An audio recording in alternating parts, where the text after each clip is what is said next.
Hello and welcome to this week's League One Lowdown. My name is Sam, and as always on these preview shows, I'm joined by Callum, who's a bit under the weather, shall we say, but is going to soldier on for us today. Yeah, I've got a very nasty. I don't know. It's this thing going around, whether it's the flu or whatever it is at the moment. So if I have to mute my mic and cough a bit, then that's why. But tissues are on standby, and well, hopefully nothing will be coming out. Or well, you'll let's put it this way: it won't be crap that we're talking this year. It might be something else. But Yeah. there we go. I'll keep my mouth shut. So as always, we start off with the Prediction League update. We hadn't had one of these for nearly a month now. So to refresh the scores, I was on 128, Callum was on 138. Me being me, completely forgot to do the graphic last week, so apologies for that. Anyway, Callum, victorious once again. He got back in the swing of things now. The correct outcome for Wrexham, Peterborough, Wigan, Birmingham, Charlton, Reading, and Barnsley, Crawley, and got the correct score for Exeter, Bolton. I got the correct score for Exeter, Bolton, and the outcome for Lincoln, Stevenage, Wrexham, Peterborough, and Cambridge, Bristol Rovers, which leaves the total scores of me on 134 and Callum now on 145. So an 11-point lead, nearly a 4-game swing now for you, Callum. You'd imagine that's like a solid week's worth of correct predictions, like an average good week of predictions gap that I've got. So, I mean, I'm not saying I'm having next week off, but I'm just saying I could do. You've got a very strong lead now, so it's going to take my brain a little bit of catching up to do. Unless we do what the F1 did a couple of years ago and we just do quadruple points for the end of the season. And then winner takes all. Double points for the last race of the season. Gosh. And winner takes all.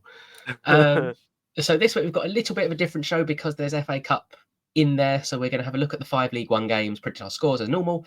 We're going to take a look at the FA Cup games involving League One teams. And we're going to look at Seb and Callum's League One team of the season so far, because they were the last two to do them. So we're going to start. Let's start with Seb.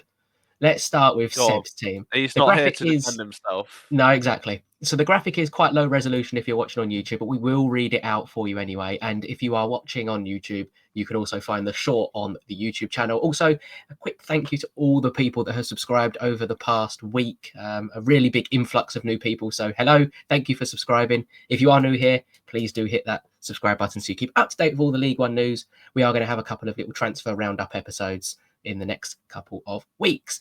So Seb's team, we've got Murphy Cooper of Stevenage in goal. I suppose we can't really argue with that one because he's got the most clean sheets, I think, in the league for a goalkeeper. And I think a couple of people have had Murphy Cooper. Yeah. Ethan Laird of Birmingham. That one surprised me because I think we've had a number of right backs this season who have been very good. Corey O'Keefe was one that was very close to my team. He's played 17 times this season, Ethan Laird, with 2 assists and 3 yellow cards. So I was surprised to see him in there. I'm not going to lie. Christian Bielik, I think he's in all our teams, to be honest. So I think that's a bog standard one. Mikael Hellick, I can see why Seb's put him in as well. Huddersfield have been exceptional.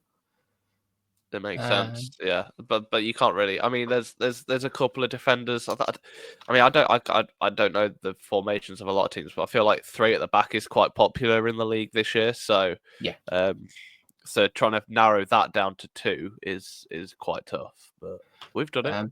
Yeah, Seb seemed to have the same issue we did at left back and couldn't manage to find a left back, which is why I went for my team's Jack Curry at left back. Seb has gone for Tendai Derikwa of Lincoln City on the left. What are your thoughts on that one, Callum? Because you obviously watch him a lot more than I do. I mean, when I saw it, I was a bit confused because I was like, when your head where you're just like, you have to get your head around them. I always get my lefts and my rights confused, especially when looking at formations and whatnot. And I just saw it and I was like, isn't he meant to be on the other side of the pitch? Yeah, well, as I suppose with teams of the seasons, it's never, as we'll see with mine, it's never the most positionally correct, as always, because everyone plays different seasons. Don't get me wrong, I think in terms of when it comes to signings of the season, he's definitely up there. Free contract, free, no cost. He was a free agent, very experienced. He's helping a lot of the younger players in there. dropped off in a few recent games, but I think he's a symptom of Lincoln itself. Like Lincoln themselves have really dropped off recently, and in some ways. So I think that's why I was a bit surprised to see him in there. But if Lincoln's formed in the start of the season had carried through, then I'd have been in total agreement. But I think there are, as much as we've struggled, there are better fullback options than Deriqua. Yeah, obviously I had a little bit of bias in my Jack Curry. Jamie went for Mikael Miller of Huddersfield at left back, so I think that was pretty fair. Seb's gone for a 4-2-3-1, so his two midfielders are Lewis Wing and Adam Phillips, which was exactly the same as my 2 8s. So I have no personal problem with them two in there. That's fair enough. Yeah, you his can't midfield, really argue with them. No, Jamie had Lewis Wing, Tomoki Iwata, and Lee Evans as his midfield three, which was the first appearance for now for Lee Evans. And then the attacking three, Seb had Jay Stansfield. We can't argue with that. Louis Barry, you can't argue with that. Well, I don't think it's a surprising one was Davis Keeler Dunn, but considering he's a Barnsley fan and watches him every week, I'm not against it because I think he's a really talented footballer. Yeah. And then the striker. An Alfie May to round the team off. I think Keeler Dunn has been very impressive. We'll get to my team in a minute. I feel like putting both Alfie May and Jay Stansfield in there, probably 4 of his 11 players are Birmingham players. I don't think Birmingham have been. I mean, I know they're top with 2 games in hand, so I suppose when you look at it like that, they have been impressive. But I don't think Birmingham have been as impressive as the table maybe suggests. But still, you can't really argue with it too. That they've scored a lot of goals, haven't they? So yeah, I think you could easily have a spot. Like you can have a centre back, a midfielder, and an attacker. You could pick any forward, I suppose, from Birmingham. I think you probably have to have at least 2 or 3 in there because of how, just purely because where they are in the table. And we'll move on to yours, Callum. So let me just remove Seb's and add yours to the stage. So you've also got Murphy Cooper in goal. So I am actually the only one who went for a different goalkeeper from everyone else. You all 3 of you, so Jamie, yourself, and Seb went for Murphy Cooper. I went for Joe Whitworth. 3 of us, me, you, and Jamie. The stats just suggest that Murphy Cooper is the best. Looking at obviously clean sheets and saves percentage and stuff like that, Murphy Cooper is at the top, I think. So yeah, all 4 of us have Christian Bielik. I think that there's no argument with that one. He's the best centre half in the league, I think. Me, you, and Jamie all have Ryan Barnett at right back. Sorry, again, most assists I think for a right back in League One this season. Again, I don't think anyone can really argue with that. I got a lot of stick last week for my prediction of this next centre half, who myself, you, and Jamie have. It's Owen O'Connell, not Eugen, as I said, and I got quickly corrected with that one. Left back, we've all got different left backs, which is incredibly interesting, all from different teams. You've got Corey O'Keefe there, who was my second option for right back. So I'm not going to argue with that one. I just think he's not a right back, a left back at all by trade. He's more of I think this year he's played more as a centre mid from what I can tell. But in my defence, Transfer Markt tells me he's played as a left back at some point in his career. So that's how I'm kind of qualifying it. But the second most assists in the league behind Ryan Barnett, I just think he's been incredibly impressive as well. And Barnsley are having an all right season, so it's as much about representation with some of these players sometimes as well, just to say, yeah, Barnsley have had a good season. I'll try and put one of their players in, if that makes sense. Yeah. So you've got exactly the same midfield 3 as Jamie, with Iwata, Evans, and Lewis Wing. I don't think I can argue with any of that. Lee Evans has been incredibly impressive this season in a team that has struggled in Blackpool. And Iwata has been like, I think when Iwata played at Lincoln, played against Lincoln City, I'm not looking forward to this FA Cup tie because Iwata just ran the show. It's very much like that Arahan role at Lincoln. We talk about the Arahan role, and he just does that better than Arahan. So I can't really argue with Iwata at all on that. And then your front three is very interesting because there's a very glaring omission here for me. Go on. You've not got Louis Barry. No. I think I just kind of run out of space for him, to be honest. I think like these things just hit my mind. I'll have to be honest. I'm not 100%, am I? So I'll be honest with you. It might have just slipped my mind at the time. But super sub, we'll go with super sub Louis Barry. But Jay Stansfield, I think he's just he's just. I mean, we can say that 5 of his goals have been penalties and stuff like that. But at the end of the day, he scored all 5 of them. So that's how I kind of justified that. Is he's been brought in to do a job and he's doing it. I can't really argue with that. Kone has just been second to none, really. Yeah. Just with how, I don't want to say with how little wages he's on, because I imagine he's not on a huge amount of money compared to other strikers, especially the players alongside him. And to be fair, if I was doing this team another day, I'd probably put Barry in for Poku, perhaps. I'll blame illness for that slip of the mouth, because Barry would probably be in there, or maybe instead of Wing. But I think Poku has been in a team in Peterborough who have really been dreadful this year, and I mean that in every sense of the word, dreadful. He's been the one good thing. So I'll put that in my defense. I wrote this team out twice, and I put Louis Barry. I managed to put Louis Barry in the first one, and then changed formation and forgot to put him in the second one.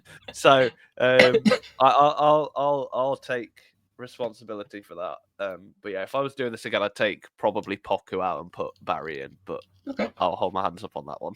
And then 3 or 4 of us have obviously Richard Kone out front. As you mentioned, the only person who had FMA was Seb. So we've got different teams across 4 different hosts, which is good in a way. We've all got different opinions, and as football, as we know, is a game of opinions. Some people have stronger opinions than others and reflect that in a different way. But when you can have a civilized conversation about your teams, I think it's good for football, shall we say? All I'll say is that mistake is gonna increase my favour with the Stockport fans.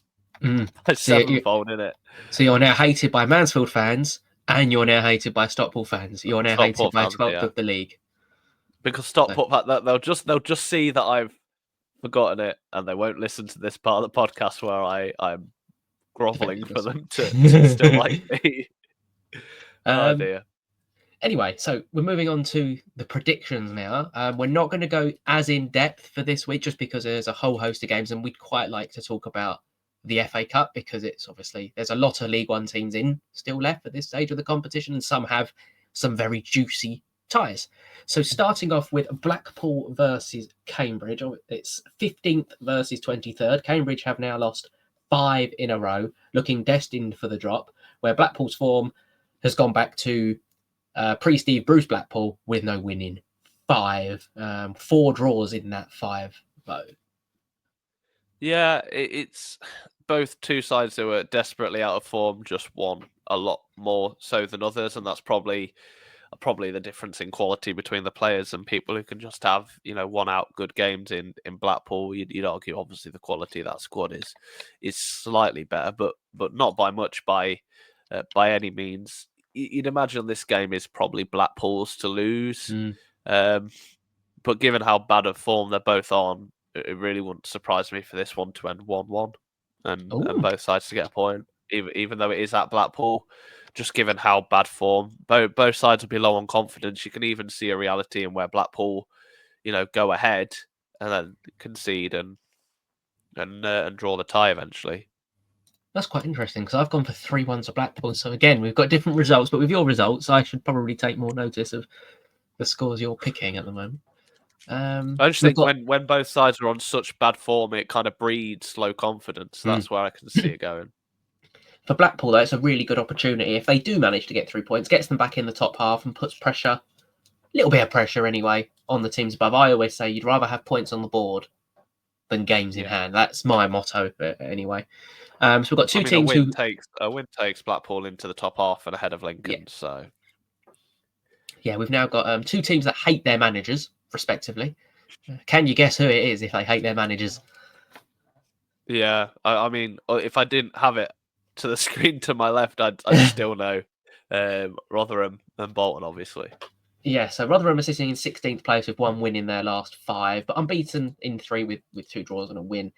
Bolton are sitting in 10th place, 37 points, 4 points off the playoff places with 2 wins in their last 5. Already lost 8 games this season, 35 goals scored, 34 conceded. If we compare that to how many games they lost last season, Bolton lost 9 in the entirety of last season, so they're already only 1 loss off the entire of what they did last season. They've got Aaron Morley back, who got the winner, obviously, last week against Exeter, who, poor old Exeter, conceded 2 90th minute losses to him. So I think he's going to be a big part of whatever Bolton do in the second half of the season. That probably kept Ian Evatt his job, to be honest, as well. I know Sharon Britton's given him the vote of confidence, but this is an incredibly big January for Bolton. I don't think... Sounds weird. They're 10th in the table, but I don't think they need a lot. I think the squad's very good. There's rumours of Dion Charles being eyed up by championship clubs, which will be rather interesting to keep an eye on. But for Rotherham, I think this is a must-win game at home for Rotherham to try and catapult them up the table with other teams not playing. But I just think Bolton's quality shines through. You'd think so, but this is also... two sides who, Bolton, you never know which side's going to turn up. You just have to look at their recent form, loss, win. So, judging by that, you'd expect them to lose. Whereas Rotherham's is draw, win, draw. So, although you take, this is a game where if both sides could lose, they both would. If that makes sense, I think that's a quote, isn't it? If both sides could lose, they would. Cheers, my Chloe. Yeah, you're welcome. I'd go 1-0 Bolton. Last minute or something like that. It'll be a very boring game. We've got Northampton Town versus Barnsley next. Barnsley, who are one of the most impressive teams away from home. And over the Christmas period, one of the best teams in League One with 4 wins from their 5 from the 21st to the 3rd. They are sitting in 5th place in the league. 4 points clear of 7th place Stockport. It's an opportunity for Bolton to put a bit more breathing space between them and the end of the playoff places. Northampton got their first win under Kevin Nolan last month, which was an incredibly important win against a relegation rival, we must add. Sitting in 18th place. They are 6 points clear of Crawley, but have played 2 games more, which after this week will be 3 games more. You just worry, I say worry or wonder, it's probably the better word for Barnsley. Their fans will want more. They'll be looking at, football fans are always looking ahead, not behind. Barnsley fans will be wondering, okay, we're in the playoffs now. Can we get to the automatics? And that's a 9-point gap. Yeah. So with whether they can do that, I think that's where they're looking. Northampton, they got a win last night, but I don't think it did well. With the greatest of respect, it doesn't take much to beat Burton Albion at all at the moment. It's just really not working there.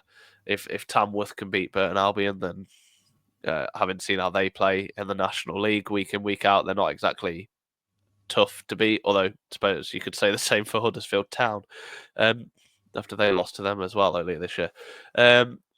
I don't know. For this one, I just think Barnsley walk it, to be honest. But probably they walk it, but not too much. It'd be a dominant game for them, but the scoreline won't reflect that. So I'll go 2-0. 2-0. Okay, I've gone for 3-0 to Barnsley. We've got Shrewsbury next, who have lost 1 of their last 5, drawing 3 and winning the other under a Gareth Ainsworth side, who are improving, but they're not picking up the victories they need to narrow that 8-point gap to 20th place Bristol Rovers. Face a Huddersfield side, who are a bit on the march. Their new signing last week had a really impressive debut, sent off, I think it was 8 minutes into his debut off the bench, so a great impact by him. But Huddersfield got an impressive victory away at Wycombe, we must add, last night. Herbie Kane, I think, got the goal, which the wheels are wobbling a little bit on the Wycombe bus, just purely because of the amount of interest in their players, to be honest. They lost Caleb Taylor, they lost Aaron Morley, who have been starting from all season. They've now got interest in Joe Lowe from Championship clubs, and then they've signed Sonny Bradley to come in to near enough replace Caleb Taylor with the promotion experience. But they've now lost 2 of their last 5, which is double the losses they had in the previous 23. They're always going to lose more in the second half of the season, I think, purely because teams work you out and it's a bit more cagey. But for Huddersfield, this is a really big opportunity this is near enough their game in hand on the two teams above them, to be 1 point off second place. And I think we're getting to a point in the season where we're going to have a top four and then fifth downwards all fight for 2 playoff places. Yeah, it feels very much like, I mean, I'm going to count probably Charlton and Lincoln out of it, but Bolton to Barnsley are going to be the teams fighting for that playoff spot. Huddersfield, if they win this, which you'd expect them to, you'd expect them to get 3 points here. Again, they'll be looking at potentially top two. I kind of back it to be Huddersfield and Birmingham as top two, and then Wrexham in the playoffs, and Wycombe. For as incredible season they've had, they've just not had the gap. Like the teams have always kind of clung on to them. So whether Wycombe just slipped down to fourth, I wouldn't surprise me at all. In terms of this game, though, Shrewsbury, it's one of them. It's at what point do the players start thinking, yeah, the gap's too big? I mean, 8 points isn't a lot in terms of, 2 wins and it's back to 2 and it can change in a game. I think Huddersfield don't really get out of second or third gear in this one, and 2-0 is probably my prediction. Now I've gone for 2-1 to Huddersfield, and the final game of this week is probably the most boring game. Every game I say involves Stevenage and Burton at the moment is incredibly boring. You've got Stevenage, who are in 13th place with a total of 38 goals in their games this year, which is a lot less than near enough every single... Well, because put in consideration, Burton have conceded 38 goals this season, and then their opponents travelling... You're going to say Reading, who can't sign anyone, have scored more than have been involved in Stevenage's games. So there you go. I think we've been quite open about Stevenage and how it is impressive what Alex Ravel has done to continue what Steve Evans done, but there hasn't been the whole point of it being appointed was to change the style, and that's not happened. Probably because of the personality style, which is fair enough. You just wonder whether, he tries in Stevenage. I think we all predicted them to go well. We all predicted them to struggle a lot more this year. Yeah. You wonder when. I mean, this is getting off point, but you wonder, in the summer, if Ravel tries to buy his own players, and then he tries and puts his own stamp on it, and I kind of think they just. I don't want to say fall down the table, but I can kind of see that where it's going next year.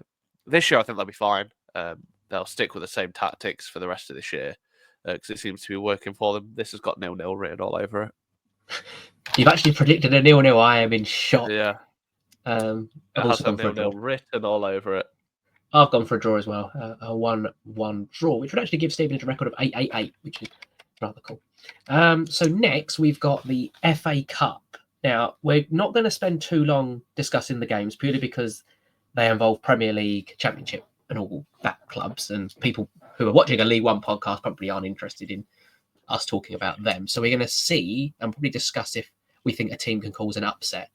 So we've got Everton, Peterborough, and I think Posh can cause an upset. Yeah, it feels like the type of game where Peterborough will just score. And the thing is, Everton, I mean, we know they've got the players, don't get me wrong, the quality of players is there, but Everton just don't score goals at all, do they, from what we know? No. Obviously, a lot of rumours about the whole Potter situation, not that we know much about it as a League One podcast, but a lot of talk going on about the future of Sean Dyche, which, again, doesn't help in situations like this. So, yeah, I kind of back the idea that Peterborough could get a shock because it's a distraction from the league. I mean, they're only 5 points above the relegation zone, so... Yeah, and we know Peterborough can score goals, and they've got a young team who will it'll probably take the pressure off them going to a stadium. There's no pressure on them, and they could play with freedom. And the thing is, with Everton, they need to win a trophy, I think, because of the amount of depression near enough around that football club. Yeah. So it's a really good opportunity for Peterborough to go to a Premier League stadium and try and put on a show and try and give the fans something to hold on to for the season. 100%, yeah, completely agree. So next we've got Wycombe versus Portsmouth. Obviously, this was a League One game last season. I can see Wycombe also causing an upset. I think Portsmouth's focus is going to be on staying in the Championship this season, while Wycombe will have a focus on getting out of League One. The extra prize money that Wycombe could get from getting to the fourth round could help them in January more than, I think, Portsmouth. And especially at home, I think Wycombe could cause an upset. I mean, with the Portsmouth, it just completely depends which Portsmouth turns up. I mean, you look at their recent results, they won 4-1 against Coventry and then lost to Watford and Bristol City to end last year, and then beat Swansea 4-0 before losing to Sunderland 1-0. Which, Sunderland is an impressive game, and they did play a third of that game with 10 men. So I think Portsmouth, a very decent side. I think this game goes to extra time, and I see Portsmouth getting the winner. Don't get me wrong, guys. I think it'll be a tight game, and I think this will. I don't want to say this will be a League One game again next year, because I can't, because they could do the swap. Portsmouth could get relegated, Wycombe could get promoted. I don't know, but I'll go with a Portsmouth win, just because I think they'll just scrape it. And we've got the all League One tie of Birmingham City versus Lincoln. I think we can both agree that we'll probably see Birmingham going through, because even if they rotate, the squad is probably better on paper than Lincoln. And could you see Lincoln maybe rotating, considering their league position? I can't. I look at the squads that Lincoln have played in the FA Cup so far, and even a Cheshire was slight rotation. But when I look at the squads that Lincoln have played in the FA Cup, they've gone quite strong. And I'll be honest, Lincoln need the confidence. That they really need the confidence. I can see fringe players like Jack Moylan getting a game, maybe Eric Ring, who's been out with illness, and players who are on the fringes of the first team. But I don't think it'll be a second string squad at all. And Lincoln will take the game seriously. I just see Birmingham just grinding the game out 1-0. Don't get me wrong, I'd love Lincoln to progress and get a big tie, because it would make my life a lot more fun, but I just can't see it happening. Okay, yeah. I'd probably agree Birmingham do go through. Then you've got Preston versus Charlton, which isn't the most glamorous of ties. Preston 15th in the Championship versus an ever improving, I think it's fair to say, Charlton side at the moment, with players coming back from injury. The thing for Charlton, the aim is to get out of League One. That's the ultimate aim. But with the way the season has gone, especially last year and this year, you probably want to beat a Championship opposition and try and get a big juicy home tie or away tie. You wonder with Charlton, maybe it's all a mental thing. Maybe the players are told that they're Championship quality, so they don't put the effort in League One games or something like that. Because that genuinely could be what it is with Charlton. So maybe they get themselves up for more at this of a Championship game. I can see Charlton doing it. I don't know whether this is class. I mean, technically, of course, by league position, it is an upset. But I like Charlton, to me, are a Championship stature club. So I agree. I don't know if I'd class it as. I suppose in terms of league position, it is. But yeah, I can see Charlton winning. Yeah, I do agree with that one. And then you got Reading versus Burnley. Obviously, we are very aware of Reading's impeccable home record versus a Burnley side who have, I think, the best defence in England, conceding 9 goals in 26 Championship games. But they do have, other than Blackburn, Burnley have the worst attack in the top 11 in the Championship. Only 31 goals scored in the 26 games. The problem is I can't see Reading going through. I just think Burnley will have that too much quality, and I can't see Burnley conceding unless Lewis Wing decides to pull one of his rockets out of his trousers again. That sounds really wrong when I say it like that, but I will. Yeah. I mean, Burnley are impressive, though, and they are, from where they were at times this season, they are coming back into form, from what I can tell anyway. So I just think, second in the Championship. For me, they're one of the favourites for promotion as well, from the eye that I keep on the Championship. So I just see Burnley just having too much quality, and that's okay. That's not me offending Reading fans by any stretch of the imagination. It's just a difference in quality. We've got Exeter versus Oxford next. Again, it's probably quite a tricky one to diagnosed, shall we say, because Oxford, under Gary Rowett, have won, I think, 3 of their 4 games. They've won 3 and drawn 1, or it's 1-2 and drawn 1, against an Exeter side who are sitting quite comfortably in mid-table. And as a fan-run club, you probably want these cup runs a bit more than, say, other clubs. Again, I think Oxford's main aim is to stay in the Championship. So I think Oxford have a real good opportunity to get to the 4th round. I don't know. I kind of see Exeter as maybe the good story of the FA Cup this year. I don't know what it is. I would love to see. We talk about the FA Cup and all the memories of it has, and how incredible would it be, with all the finance talk in football now, to just see a fan-owned club get to the 4th round and then the 5th round maybe. I don't know. I can kind of see Exeter. We know they're not the most free scoring side or the most free conceding side. So I'll go. Yeah, I think Exeter could cause an upset. Yeah, I agree with you on that one. Next, we've got Orient versus Derby. Obviously, I think we're all well aware of what Orient did in the last round against Oldham, with their goalkeeper scoring in the 98th minute or whatever it was, and then have gone on this amazing run in League One, where they've kept 8 clean sheets in 9 games, won 5 in a row, and are now sitting just outside the playoff places in League One. However, there is a bit of bad news with all of this. Dan Ajay, injured. And if you've watched Dan Ajay this season, you can know he roasts any fullback in the league.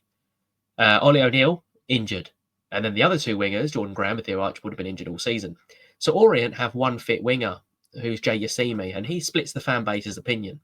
So we're going to have probably 6 or 7 changes to the team this weekend. I suspect there'll be a change in shape as well. Derby have won 1 away game all season. They're focused. I've never known a Derby side in recent years, especially a Paul Warne side, to get past the 3rd round of the Cup.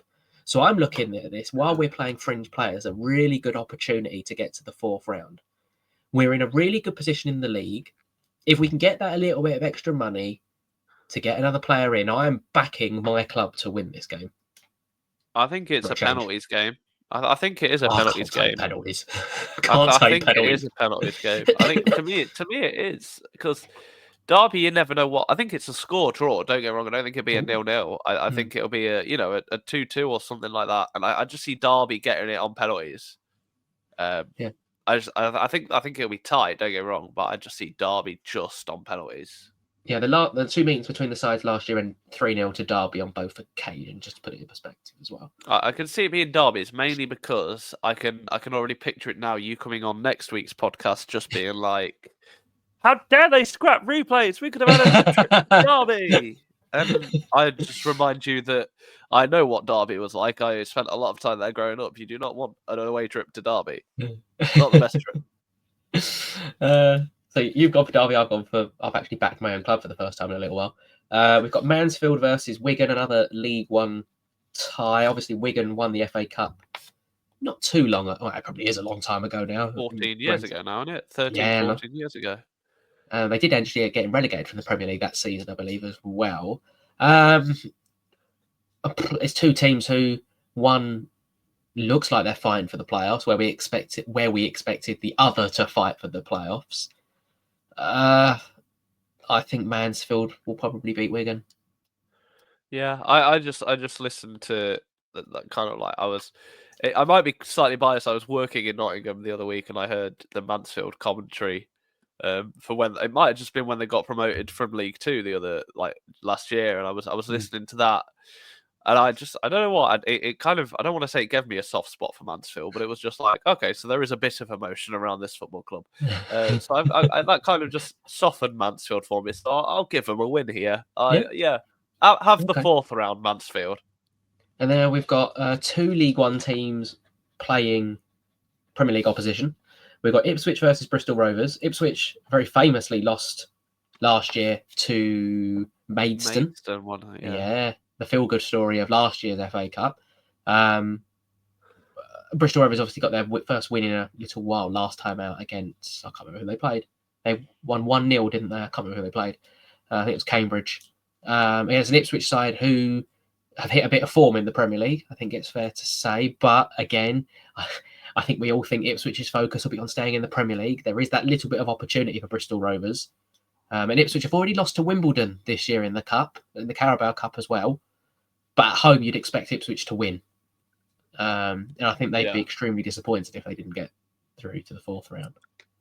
I mean, we have to say this all with the caveat of what happened last year against Maidstone, but Ipswich, they're in the Premier League now. If their B team is, even if it's just the players they had in League One, you'd expect them to walk it. You know, dare I suggest they even put Liam Delap on the bench and bring him on at 45 minutes if they're losing the form he's in. I just see Ipswich. They've got the FA Cup's always about it. As much as it is a team sport, the FA Cup can often be about just standout players. And the name that Liam Delap's making for himself, it really wouldn't surprise me if just halfway through this game, this sub him on and he gets he gets 2 goals or something like that. Yeah. It just feels like that sort of game. All about moments, isn't it? 100%. And a team hoping for a magical moment is the final tie to discuss is Crystal Palace versus Stockport. Stockport a little bit out of form, no winning 4. Palace have been, they've struggled, I think it's fair to say, this year. But I don't think they're any danger of going. Palace are never in any danger somehow of going down. So I think Palace should take this incredibly seriously to try and get some silverware, get to maybe a cup semi-final day out at Wembley. So I will back Crystal Palace to beat Stockport, but I think Stockport will give them one hell of a game. And one thing of advice to Stockport fans, if you're going, don't get food inside the stadium. That's talking from experience. Don't bother. Get it outside the stadium. Yeah. Wasn't it Crystal Palace? Was it when Alan Pardew did that dance? I can't remember. Yes, it was. The FA Cup final against United. Was that the final? Was it the final? Yeah. I couldn't remember whether it was the semi-final or whatnot. It'd be nice for them because like Crystal Palace, they kind of do have a bit of a soft spot. They just seem like a nice club. From what I've seen, I've got a few people who I know support them as well. So, but I just think Stockport again. It feels like the type of game that they'd get themselves up for. A long day travelling down to London, and the other side of London as well for them. So, I back Stockport. Stockport. Interesting. Okay, so that wraps up this week's League One Lowdown podcast. If you've enjoyed, make sure you leave a like if you're watching on YouTube. If you're on your preferred Spotify, whatever platform, please give us a rating. Make sure you subscribe to the YouTube channel. We've got plenty more of content coming up. And thank you all for watching. Take care, and we'll see you all next time.